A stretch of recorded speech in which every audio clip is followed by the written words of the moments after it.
Welcome to The Explainer. Today, we're doing something, well, I think it's absolutely incredible. We're decoding thousands of years of ancient philosophy, cutting-edge cognitive theory, and legendary martial arts. Why? To create a highly practical operating system for mastering modern life. We are going to take some of the headiest, most profound concepts ever recorded and turn them into a clear visual roadmap that you can literally use to navigate the everyday chaos of your life. Are you discovering reality or just rearranging the shadows? Take a second and really think about that. Most of us just go through our days reacting to triggers, absorbing information, and kind of just assuming that what we see is all there is. But what if it's not?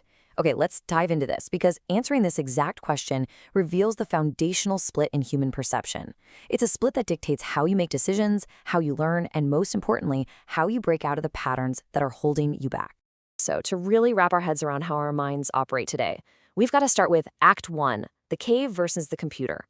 This introduces the massive dichotomy between two giants of Western philosophy, Plato and Aristotle, and how their radically contrasting views actually still shape our reality right now. Let's start with Plato and his insanely famous Allegory of the cave. Just picture this. Prisoners have been chained in a cave since birth, staring at a blank wall. Behind them is a fire, right? And people are walking past it carrying objects which cast shadows onto the wall. Now for the prisoners, those shadows are absolute reality. They name them, they debate them, they think that's the whole shebang. But Plato argues that true knowledge doesn't come from just observing these sensory shadows. Nope, it comes when a prisoner breaks free, turns around, and does the painful, difficult work of ascending out of the cave to discover the true source of light, the sun, or what Plato calls the good. So for Plato, real knowledge is an inward discovery. It's all about confronting paradoxes that our physical senses literally cannot explain and using the mind to ascend to a higher truth. Now, what's really interesting about this slide is how sharply Plato's inward ascent contrasts with Aristotle's view. While Plato is telling us to look inward and ascend away from our deceiving senses, his student Aristotle looks at the mind more like, well, a highly advanced sensory computer. Aristotle believed that knowledge starts entirely with our physical senses.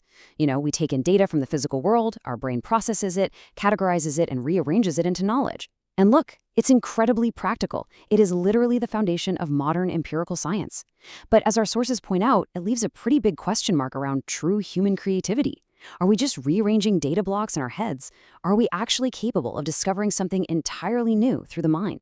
Well, this massive philosophical gap stood for centuries. That is until Act 2, Kant's Copernican Revolution.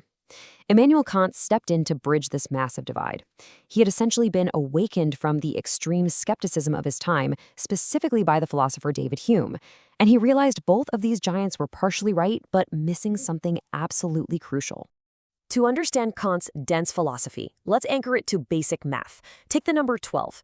Kant used simple math, like 7 plus 5 equals 12, to prove a massive point. He called this a synthetic a priori judgment. Now, I know that sounds like a mouthful, but it's really just a fancy way of saying it's a truth that is universally necessary, meaning you don't need to physically count out 7 apples and 5 apples every single time to know it equals 12. Yet, it adds entirely new information to our understanding. Kant argued that this proves the human mind is not just a passive camera recording Aristotle's sensory data, nor is it completely detached in Plato's mystical realm of ideas. Instead, the mind actively structures the reality we experience. It's like the operating system itself is shaping the data. So, Kant built a bridge between these ideas by splitting reality into two distinct categories. First, we have phenomena. This is the world exactly as we experience it, but it's fundamentally structured by our mind's own built-in spectacles, things like space, time, and causality. We aren't experiencing raw reality. We're experiencing a reality that's been pre-formatted by our brain. Then, on the other side, we have noumena. These are the things in themselves, the ultimate independent reality. And Kant's monumental claim here was that noumena are entirely inaccessible to pure theoretical reason alone. Our scientific tools and our logic, they are brilliant for mastering the phenomenal world, but they hit a brick wall when they try to grasp ultimate noumenal truth. And what happens when pure reason tries to force its way into that noumenal realm? It crashes. Kant called these crashes the antinomies of pure reason. Basically, when we use logic to try and answer ultimate questions, like is the universe infinite or finite, or do we have free will, or is absolutely everything strictly determined by cause and effect, our reason just contradicts itself. We can construct perfectly logical, airtight arguments for both sides.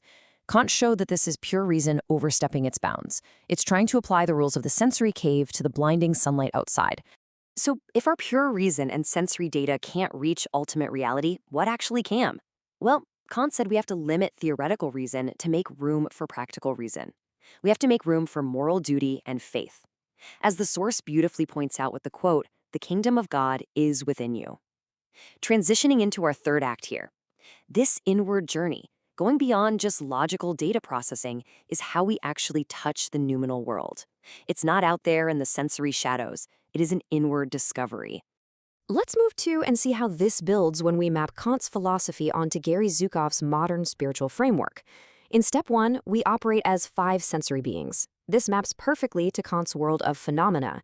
We're just reacting to external stimuli, managing our physical actions, and dealing with cause and effect karma. But step 2 is the evolution into a multisensory being.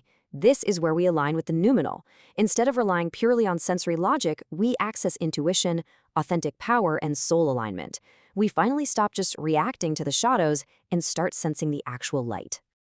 And this brilliantly illustrates how these concepts apply to actual high-stakes conflict, as seen through the legendary samurai Miyamoto Musashi and his concept of the void. Just look at his core principles: mushin, or mind without mind, non-attachment to outcomes, non-reaction amid chaos, total presence in the moment. Musashi trained relentlessly in the physical, phenomenal world, mastering sword techniques, mastering strategy. But in the actual moment of combat, he operated purely from the void. This was a state of noumenal clarity and emptiness. He wasn't calculating sensory data like a computer. He was perfectly aligned and non-reactive, striking from a place of absolute inner stillness. Okay, so how do we take Plato, Kant, and a legendary samurai and actually apply them today? Welcome to Act 4, Navigating the Modern Case. Let's make this highly practical. This heavy philosophical theory is actually the ultimate survival guide for our chaotic modern world. Because, let's be honest, right now, the shadows on the cave wall are brighter, louder, and way more distracting than ever before. The source material draws a really fascinating comparison here. On one side, we have the modern cave. The sources describe this as relying on consensus dogma, where we are told to simply follow the science without questioning, a dynamic the text notes was heavily debated during the COVID era. The modern cave also includes raw AI data processing, essentially treating human beings like Aristotle's sensory computers.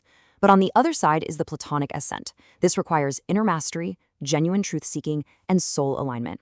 The source imparts that relying purely on consensus or AI without any inward moral alignment is literally just staring at high-definition shadows. AI is a brilliant tool for the phenomenal world, sure, but it completely lacks the noumenal wisdom required to define what is truly good. So the crucial point is how you use this to fight your own daily battles, whether that's struggling with sobriety, breaking toxic family karma loops, or really just trying to maintain your peace of mind. Here is a super practical 4-step framework derived from our sources. Step 1. Recognize the phenomenal trigger. See the temptation or the insult for what it actually is, just a sensory shadow. Step 2. Distance yourself from that sensory shadow. Don't act like a computer immediately processing that input. Step 3. Breathe and access the void. Tap into Kant's practical reason and Musashi's mushin. Find that inner stillness. And finally, step 4. Execute non-reaction. By choosing not to react impulsively, you break the karmic chain. You are mastering the space between the trigger and the response. We have covered an incredible journey today, from chained prisoners in a cave to the operating system of the human mind, all the way to a samurai's perfect stillness. So, I want to leave you with this final, provocative question. What shadows in your life are you still treating as reality? Are there family patterns, media narratives, or personal habits that you accept as absolute truth when really they're just projections on a wall? It's time to apply this conceptual ascent to your own path. Step out of the cave, discover the kingdom within, and start living from the light instead of just reacting to the dark.